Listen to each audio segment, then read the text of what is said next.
feels like children are more and more dysregulated at different levels, I would say. And I will happily report that in the classrooms where Focus Kids is being implemented with fidelity, I have happily seen some really nice improvements in our students' behavior and their ability to self-regulate.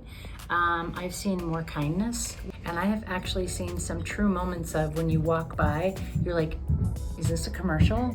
And it's not. It's really happening, where kids are taking care of each other and themselves better. Just this morning, I saw some students, a group of about 6 students who were feeling like they were a little loud, they were a little anxious, they were feeling excited about some things coming up today. And I saw a teacher bring them out to the hall, just have them sit down quietly. There was nothing punitive going on. Rather, it was, let's sit down and look at this glitter jar for a moment. And they shook the glitter jar and set it down. And while they were watching the glitter, the teacher was saying, here's what's going to happen today. We're going to blah, blah, blah. And she could very calmly explain what they were anticipating, what they were looking forward to. And it was just a nice way to address the challenging behaviors. I am seeing a lot of just kindness. I'm also seeing students who would normally have lost it, like just had a total meltdown, accessing some of the tools that they've been provided. Focus Kids has had an impact on our school partly because the staff and students all have this common language.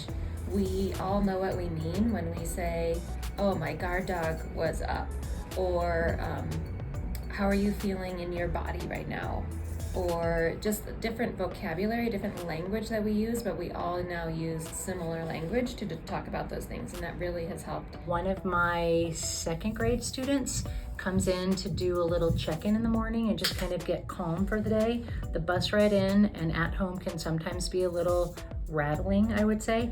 And this student actually hadn't been doing it for about 3 or 4 days leading up to spring break. Came back from spring break, and then things just started kind of going sideways, behaviorally, work expectation-wise.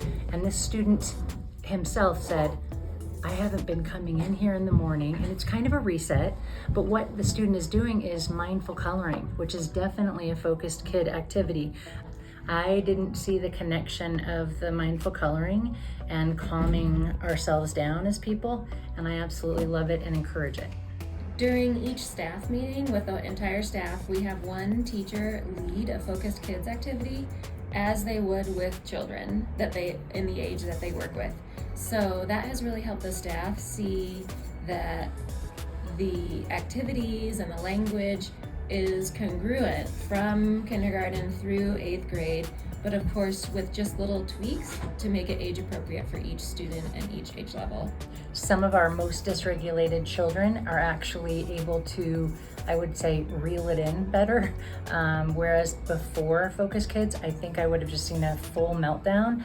They are catching themselves, and they're able to do lots. They can name and do different activities that are certainly Focus Kids generated. And I've really appreciated seeing that this year.